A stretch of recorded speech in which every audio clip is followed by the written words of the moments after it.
बेरोजगारी का तो इस पूरे देश में बेरोजगारों की क्या स्थिति है किसी से छुपी नहीं। देखिए, बाहरियों को रोकने का गेटवे हमारे पास है। क्या है तरीका, वही तो जानना चाहते हैं। वही सब तरीका आप ही को बता दिया जाएगा तो फिर दूसरे जगह क्या बात करेंगे हम लोग। जनता को जानना चाहिए कि जनता की हकमारी नहीं होगी, जो यहाँ के मूल वासी है उनकी हकमारी नहीं होगी। तब फिर 32 की बात क्यों कर रहे हैं? जब 32 के बिना भी हकमारी नहीं होगी तो 32 का बात करना फिर गैर वाजिब हो जाएगा। बहुत मुश्किल है आपके साथ में बहस करना, क्योंकि आप बायस होकर प्रश्न पूछ रहे हैं। सुनिए, बहाली रोकनी चाहिए। क्यों रोकेगी बहाली? तो इसमें बाहरी नहीं आएंगे, कोई नहीं आएंगे। वो फॉर्मूला बता दीजिए कैसे नहीं आएंगे। आपको नहीं बताएंगे। ठीक है, थैंक यू। मैं पूरी तरह से आश्वस्त हूं कि राज्य सरकार अपने राज्य के लोगों के अधिकार की रक्षा के लिए किसी भी हद तक जाएगी और यह सुनिश्चित करेगी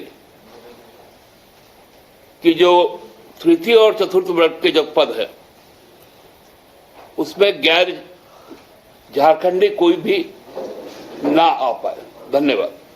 दादा, 2-3 सवाल है। पहले की सरकार झारखंडी की परिभाषा क्या मानती है? निश्चित तौर पे खतियान हमारी पहचान है और उसके अलावा जो यहाँ के लोग हैं उसको यहीं के लोग पहचानते हैं। कांग्रेस पार्टी की सांसद है गीता कोड़ा, उन्होंने कहा कि 32 आधारित का हम खुलेआम विरोध करते हैं क्योंकि कोल्हान में ये लागू नहीं है। हमने तो कहा कोल्हान में खतियान लागू है। तो लास्ट सर्वे आप मान रहे हैं? तो उसी को तो मैं कह रहा हूं कि खतियान लास्ट सर्वे नहीं है, खतियान मूल सर्वे है। नहीं, कब का खतियान? जिसका खतियान जो है वही है। आप लोग ये साल को मत गिनिएगा। यहां पर सर्वे का काम शुरू हुआ था 1918 से और कोल्हान तक जाते जाते उसको 1965 तक लगा था समय, लेकिन खतियान नहीं बदल गया था। खतियान वही था। नहीं दादा, पलामू प्रमंडल में 1908 का खतियान है। जी, हम तो कह रहे कि खतियान तो खतियान है और उसी से वंशज निकले हुए हैं।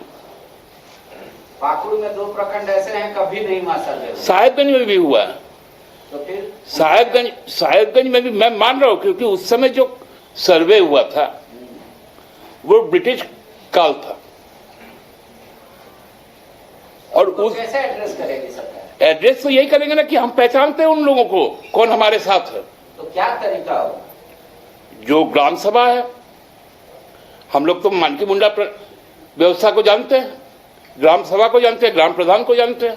तो बाबूलाल जी तो कह रहे हैं कि वहां पे बाहर से बांग्लादेशी आके वही चुने गए हैं, तो वो अपना ग्राम सभा करके बता देंगे कि ये खतियानी है, जबकि वो तो देश का भी नहीं है। अब बाबूलाल जी का थ्योरी बाबूलाल जी को कितना महान बनाएगा ये बाबूलाल जी ही समझेंगे। नौकरी में 100% आरक्षण का बात कर रहे हैं 3rd और 4th ग्रेड में, फिर गवर्नर के पास भेजेंगे, गवर्नर इलीगल बोलेंगे, कहेंगे कि हम इलीगल चीज को फॉरवर्ड कैसे कर सकते हैं। आप ही गवर्नर हैं। उनका यही है स्टेटमेंट, स्पीकर ने पढ़ दिया। उन्होंने संदेश भेजा जो स्पीकर ने पढ़ा। हाँ। उन्होंने अगला स्टेटमेंट नहीं भेजा जो आप पढ़ रहे हैं। दादा, झारखंड में राजनीतिक तौर पर आपकी सरकार इस मुद्दे को जिंदा रखना चाहती है, आप इसका हल नहीं निकालना चाहते। देखिए, इनके पास अब जिस प्रकार से मुख्यमंत्री जी लोगों से संवाद स्थापित कर रहे हैं, एक दूसरे से को सुन भी रहे हैं, बोल भी रहे हैं, अब इनके पास में राजनीतिक मुकाबला करना संभव नहीं है।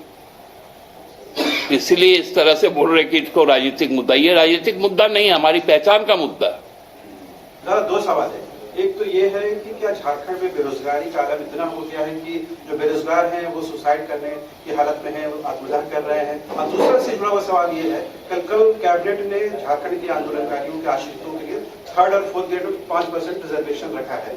तो जब तक चिन्हितीकरण का काम पूरा नहीं होता है, उससे पहले ये डिसाइड करना क्या मुनासिब होगा?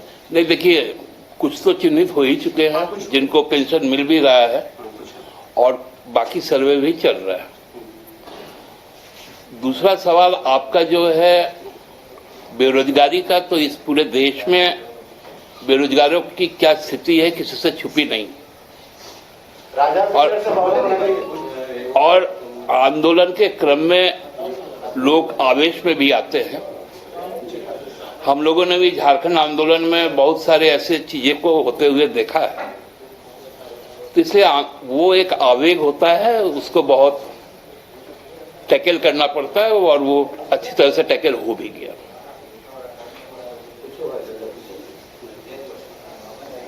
दादा, राजनीतिक लिए बाबूलाल से तस्वीर बड़ी तेजी से वायरल हो रही है। अब देखिए, ये तो बाबूलाल जी बेहतर बताएंगे कि उनके क्या रिश्ता हैं, और लेकिन हमारे पार्टी के विधायक हैं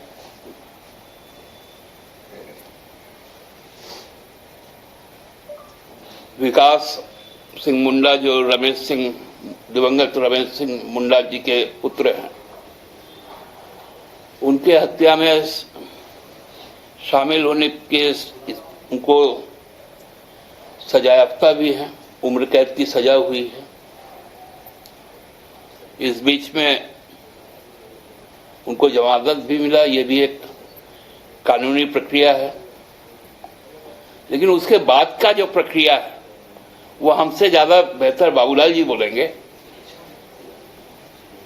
कि बाबूलाल जी का इतना उत्सुकता, क्योंकि मैंने तो जो आज तस्वीर देखी सोशल मीडिया में, उसमें तो बाबूलाल जी ऐसा प्रफुल्लित हो रहे हैं कि उनको कोई खोया हुआ रत्न मिल गया जो उनके लिए एक बहुत बड़ा तुरुप का पत्ता होगा। अब बाबूलाल जी को किनसे मिलते नहीं मिलते, ये वही जज करेंगे, वही जवाब देंगे। दादा, मेरा एक सवाल है, फिर सरकार कहेगी नवी अनुसूची में डालिए, इधर JSSC का विज्ञापन निकल रहा है, तो क्या अभी जो बहाली निकाल रही है सरकार मान के चल रही है कि हम बहाली कर देते, बाहरी घुसे तो घुसे, तो इसी तरीके से तो आगे आने वाले भी सरकार में नवी अनुसूची में जाएगा और इधर बाहरी लोग नौकरी पाते रहेंगे, तो फायदा क्या हुआ? झारखंडी हितों की रक्षा कैसे हो पा रहा है? पांडे जी, आप एक क्वेश्चनियर बनवा के ले आइए, बिरसा मुंडा राजपथ में एक कार्यालय है, वहां से बना के ले आइए। मैं संवाददाता सम्मेलन कर रहा हूं, कोई राजनीतिक बहस के बीच में नहीं बैठा हूं। नहीं, क्या आपको लगता है ये सवाल बीजेपी के हैं, क्यों ये मेरे नहीं हो सकते? झारखंडी हितों की रक्षा की आप बात करते हैं और अभी बहाली निकालने की सरकार बात कर रही है 60,000, और आप कह रहे 3rd 4th ग्रेड हम 100% रिजर्व करेंगे, तो अभी किस गेटवे से रोकेंगे आप बाहरियों को? देखिए, बाहरियों को रोकने का गेटवे हमारे पास है। क्या है तरीका? वही तो जानना चाहते हैं। वही सब तरीका आप ही को बता दिया जाएगा, तो फिर दूसरी जगह क्या बात करेंगे हम लोग? जनता को तो जानना चाहिए। जनता को जानना चाहिए कि जनता की हकमारी नहीं होगी, जो यहाँ के मूल वासी है उनकी हकमारी नहीं होगी। तब फिर 32 की बात क्यों कर रहे हैं? जब 32 के बिना भी हकमारी नहीं होगी तो 32 का बात करना फिर गैर वाजिब हो जाएगा। बहुत मुश्किल है आपके साथ में बहस करना, क्योंकि आप बायस होकर प्रश्न पूछ रहे हो। नहीं दादा, सच्चाई नहीं, सच्चाई नहीं पूछ रहे आप किसी राजनीतिक पार्टी के प्रवक्ता के तौर पर प्रश्न पूछ रहे हो। क्यों? आपने नहीं कहा था हम झारखंडी हितों की रक्षा करेंगे? मैं कह रहा हूं, अभी भी तो उसी बात को दोहरा रहा हूं। तो आप कह रहे हैं 32 से रक्षा होगी? अरे खतियान से रक्षा होगी, और उसमें 32 भी है। तो खतियान जब तक नहीं है तब चूंकि तक नहीं सरकार को बहाली रोकनी चाहिए। सुनिए, बहाली रोकनी चाहिए। क्यों रोकेगी बहाली? तो इसमें बाहरी नहीं आएंगे? कोई नहीं आएंगे। वो फॉर्मूला बता दीजिए कैसे नहीं आएंगे? आपको नहीं बताएंगे। ठीक है, थैंक यू, धन्यवाद। राजधानी रांची में वाइल्ड वादी लेकर आया है रांची फ्लावर पार्क, जहां आकर्षक फूल मोह लेंगे आपका दिल। रात में आकर्षक लाइट से नजारा होगा रंगीन। परिवार के साथ उठाइए ट्रैम्पोलिन पार्क का लुत्फ। की जगह पर मिलेगा amusement park, zip line, bird park, picnic और कुल्हड़ चाय का भी मजा। Monday to Friday entry fees सिर्फ 200 रूपए और सैटरडे और हॉलीडेज में महज 300 रूपए में भरपूर मनोरंजन। तो आइए वाइल्ड वादी। IIT जी नीट एस्पिरेंट्स के सपने को पंख देने आ गया है कंप्लीट सॉल्यूशन इंस्टीट्यूट। यहाँ है smart classroom, 1-to-1 doubt clearing session, ask the expert, video solution और भी बहुत कुछ। मतलब हम करेंगे आपको गाइड, बनेंगे आपके mentor. Foundation classes from class 6 onwards for your bright future. Visit complete solution institute.